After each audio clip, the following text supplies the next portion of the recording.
Hello नमस्ते दोस्तों, मेरा नाम है अतुल और एक बार फिर से मैं हाजिर हूँ पर्यावरण की पुस्तकें के एक नए अंक के साथ। आज जिस किताब की हम चर्चा करने जा रहे हैं वो किताब है ये। जैसा कि आप देख सकते हैं, ये किताब है ecology and equity, the use and abuse of nature in contemporary India. और इस किताब के लेखक हैं रामचंद्र गुहा और माधव गाडगिल। तो पहले जानेंगे इन दोनों लेखकों के बारे में थोड़ा सा और फिर जानेंगे कि इस किताब में क्या है। माधव गाडगिल जो हैं वो भारत के और दुनिया के माने जाने इकोलॉजिस्ट हैं और ये IISc Bangalore Indian institute of science जो है वहाँ पे प्रोफेसर रहे हैं और इकोलॉजी में इन्होंने बहुत ही अच्छा काम किया है और बहुत सारी इनकी किताबें हैं इकोलॉजी को लेकर। और स्पेशली जो भारत का जो वेस्टर्न घाट है उस पर बहुत अच्छा इनका काम रहा है। बायोडाइवर्सिटी में भी इनका काम रहा है और इस समय के जो कंटेम्प्रेरी इश्यूज़ हैं इंडिया के पिछले 30-40 सालों के, उसमें इन्होंने बहुत ही अच्छा काम किया है इकोलॉजी को लेकर। दूसरे जो लेखक हैं इसके रामचंद्र गुहा, वो भी मुख्यतः उनका जो PhD था वो चिपको आंदोलन को लेकर के था और वो भारत के जाने माने इतिहासकार हैं और पर्यावरणीय इतिहास लिखने में उनका बहुत एक महत्वपूर्ण योगदान रहा है। अगर भारत के परिप्रेक्ष्य में बात करें तो उनकी एक प्रमुख दूसरी किताब है ग्लोबल हिस्ट्री ऑफ एनवायरमेंटलिज्म। इसके अलावा एक और उनकी किताब है how much a person should consume. तो वो पर्यावरणीय आंदोलनों को लेकर के और दुनिया भर में जो पर्यावरण विचार हैं और पर्यावरण के आंदोलन हैं और पर्यावरण से जुड़ी हुई जो राजनीति है उसको लेकर के लिखते रहे हैं। इसके अलावा गांधी पर भी उनकी जो प्रमुख किताबें हैं और कंटेम्प्रेरी जो मॉडर्न हिस्ट्री है उस पर उनकी कई सारी किताबें हैं। इन दोनों लोगों ने साथ में इकोलॉजी को लेकर के काम किया था 1990 के दशक में और उसके बाद भी ये काम करते रहे और उसी को लेकर के ये एक किताब लिखी गई है जो कि बहुत ही महत्वपूर्ण किताब है समकालीन भारत में जो पर्यावरण का जो समस्या है, पर्यावरणीय समस्या है, उसको समझने के लिए। तो ये हैं ये दोनों लेखक माधव गाडगिल और रामचंद्र गुहा। अगर हम बात करें कि ये जो किताब है वो क्या बताती है, तो इसमें किताब में दो हिस्से हैं। पहला तो इंट्रोडक्शन है, इंट्रोडक्शन के बाद इसमें दो हिस्से हैं, द इंडिया दैट इज़ और दूसरा हिस्सा है the India that might be. तो जो पहला हिस्सा है कि भारत वो जो है अभी जो स्थिति है और अगला हिस्सा है भारत जो हो सकता है। और जो ऐसे हम बात करें तो इस समय एक तरीके से इसमें बात की गई है कि भारत में जो पर्यावरणीय समस्याएं इस समय हैं, पर्यावरण से जुड़ी हुई जो दिक्कतें हैं, और दूसरा जो रास्ता है वो विकल्प का है। तो एक तरीके से पहला पार्ट है समस्या का और दूसरा पार्ट है समाधान का। तो ये दो हिस्से हैं इसके। अगर हम बात करें पहले पार्ट की तो इसमें बहुत सारी चीज़ें आपको देखने को मिलेंगी।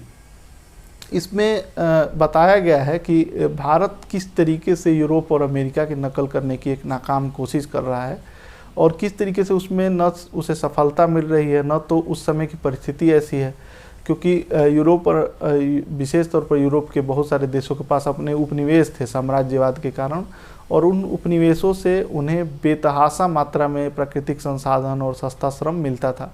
भारत में ऐसी परिस्थितियाँ नहीं हैं। तो भारत के पास क्या विकल्प है? भारत के जो बड़े शहर हैं वो छोटी जगहों का, छोटे गांव का और कस्बों का एक तरीके से नेचुरल एक्सप्लॉयटेशन कर रहे हैं और इसमें आपको रिसोर्स कर्स वाली बात देखने को मिलेगी, जिसके बारे में अमिताभ घोष हमेशा कहते रहते हैं, संसाधन श्राप। कि जिन जगहों के पास सबसे अधिक प्राकृतिक संसाधन है वहाँ पे सबसे अधिक गरीबी है, वहाँ पे सबसे अधिक शोषण है, वहाँ पे सबसे अधिक असमानता है। तो झारखंड के इलाके, छत्तीसगढ़ के इलाके या मध्य प्रदेश के इलाके जहाँ पे कि कोयले की खुदाई होती है, या इसके अलावा उड़ीसा के इलाके, इन जगहों पे आपको भयंकर गरीबी देखने को मिलेगी। और उनके संसाधनों से, उनके ज़मीन के नीचे जो संसाधन है उनसे सारी दुनिया और भारत के बड़े बड़े शहर उससे अमीरी का जीवन जी रहे हैं, उन संसाधनों का उपयोग कर रहे हैं। तो ये सारी चीज़ें देखने को मिलेंगी। इसमें गांधी का उदाहरण भी देखने को मिलेगा, जो कि उन्होंने कहा था, उनसे पूछा गया कि क्या भारत को आज़ादी के बाद इंग्लैंड जैसा बनाना चाहेंगे, तो उन्होंने कहा कि एक इंग्लैंड को इंग्लैंड जैसा बनाए रखने में आधी दुनिया को गुलाम बनना पड़ा था। अगर भारत भी इंग्लैंड के रास्ते पर चला तो न जाने कितनी दुनिया चाहिए होगी। और हम जानते हैं कि हमारे पास एक ही दुनिया है, तो हमारे पास विकल्प नहीं था वो रास्ता लेने का, लेकिन वो रास्ता लिया गया। और स्पेशली 1991 के बाद जो उदारीकरण हुआ उसका बहुत ही ज़्यादा इम्पेक्ट हुआ है नेचुरल रिसोर्सेज पे। क्योंकि एक तरीके से होमोजीनियस लाइफ चाहिए, सबको एक जैसी ज़िंदगी इस समय डिमांड हो रही है। इंटरनेट और सोशल मीडिया के वजह से भी, और इंटरकनेक्टिविटी इतनी ज़्यादा है, तो हर आदमी अमेरिकन लाइफ स्टाइल या यूरोपियन लाइफ स्टाइल प्रीफर कर रहा है। और उस लाइफ स्टाइल की कीमत क्या है और उतने प्राकृतिक संसाधन हमारे पास हैं कि नहीं है, वो ध्यान नहीं रखा जा रहा है। तो इस पूरी प्रक्रिया में हुआ ये है कि जो दिल्ली और मुंबई जैसे शहर हैं, वो जो बड़े शहर हैं भारत के, दिल्ली, मुंबई और कोलकाता, वो लंदन या न्यूयॉर्क जैसा बनना चाहते हैं। जो भारत के छोटे शहर हैं, लखनऊ, बनारस या और भी जो छोटे, जयपुर, वो दिल्ली और मुंबई जैसा बनना चाहते हैं। और जो उससे छोटे शहर हैं वो फिर लखनऊ, बनारस या जयपुर जैसा बनना चाहते हैं। तो हर कोई होड़ में लगा है, और स्थानीयता और विविधता जो है, बायोडाइवर्सिटी जो है, और खान पान की विविधता, वस्त्र की विविधता, भाषाई विविधता, पर्यावरणीय और भौगोलिक विविधता, इसका कोई मायने नहीं रह गया है। लेकिन प्रकृति को विविधता पसंद है, और जब आप एक तरह की ज़िंदगी जीने की कोशिश करेंगे, अगर आप चेरापूंजी में भी वही ज़िंदगी जिएंगे जो आप जैसलमेर में जिएंगे, तो जाहिर सी बात है कि वो आप सस्टेनेबल तरीके से जी नहीं पाएंगे, क्योंकि प्रकृति ने उस तरीके से उस जगहों को बनाया नहीं है। तो हर जगह की अपनी एक खासियत है। इसके बारे में दूसरा, इसमें एक और चीज़ है, पासिंग ऑन द कास्ट। इसमें क्या है कि करता कोई और है, भरता कोई और है। और ये चीज़ आपको हर जगह देखने को मिलेगी कि कैसे यूरोप के जो देश हैं वो यहाँ पे कचरा डंप करते हैं, जो भारत के बड़े शहर हैं वो छोटी जगहों पे कचरा डंप करते हैं।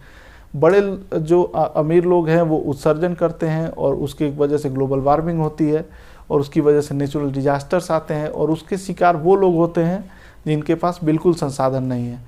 तो जो लोग सबसे कम जिम्मेदार हैं पर्यावरण प्रदूषण के लिए, उन्हें पर्यावरण प्रदूषण का सबसे बुरा प्रभाव झेलना पड़ता है। जैसे शहरों में अभी गर्मी बढ़ रही है, उस गर्मी का प्रभाव उन्हें सबसे ज़्यादा झेलना पड़ता है जिनके पास एसी नहीं है या जिनके पास कूलर नहीं है। जबकि शहरों में गर्मी उनकी वजह से बढ़ रही है जिनके पास ये सुविधाएं हैं। तो ये सारी चीज़ें बताई गई हैं। इसमें एक और चैप्टर है, आइडियोलॉजीज ऑफ इन्वायरमेंटलिज्म, यानी कि पर्यावरणवाद की जितने विचारधाराएं हैं, और इसमें कई सारे यूरोपीय विचारधाराएं, अमेरिकी विचारधाराएं, इसके अलावा जो साउथ अमेरिका के जो देश हैं या अफ्रीकन जो कंट्रीज़ हैं, एशियन जो कंट्री है, वो भी बताया गया है। इसमें मुझे दो चीज़ें जो अच्छी लगी मैं आपको बताऊं। भारतीय पर्यावरणवाद के बारे में इसमें बताया गया है कि ये इन्वायरमेंटलिज्म ऑफ द पुअर है, गरीब आदमी का पर्यावरणवाद। यहाँ का जो पर्यावरणवाद है भारत का, उसका जो आंदोलन है वो चिपको से शुरू हुआ, या फिर वो बिश्नोई समाज राजस्थान से शुरू हुआ। तो वो समाज के सबसे निचले हिस्से से और ग्रास रूट से शुरू हुआ, वो किसी अपर मिडिल क्लास या इंटेलेक्चुअल एलिट से शुरू नहीं हुआ। तो भारतीय पर्यावरणवाद की खासियत ये है कि ये सोशल जस्टिस से, सर्वाइवल से, अस्तित्व के संकट से जुड़ा हुआ है। और ये जो पर्यावरणवाद है ये अपने आप में अनोखा है, क्योंकि दुनिया के जो विकसित देश हैं वहाँ पे मोस्टली पहले किताबें लिखी गई, लेख लिखे गए, और उसके बाद पर्यावरणीय आंदोलन चालू हुए, और वो किताबें और लेख मोस्टली जो है अपर मिडिल क्लास के द्वारा लिखा गया। लेकिन भारत में इसका ठीक उल्टा हुआ। तो इस तरीके के और भी कई सारी थ्योरीज हैं, ब्राज़ील का उदाहरण है इसमें, और दूसरे देशों का भी उदाहरण है। तो ये इसका पहला हिस्सा है जो कि बताता है द इंडिया डेथ इज। दूसरा हिस्सा है the India that might be, यानी कि भविष्य का आगे का रास्ता क्या हो सकता है। और आमतौर पर पर्यावरणीय आलोचना करने वाले लोगों पे, जो पर्यावरण संकट का आलोचना करते हैं, उन्हें विकास विरोधी बताया जाता है, और उन्हें बताया जाता है कि इनके पास कोई विकल्प नहीं है। लेकिन ये दोनों लोग बहुत ही अच्छे, ये लोग इकोलॉजी में काम करने वाले हैं, और इन्होंने विकल्प बहुत अच्छा सुझाया है।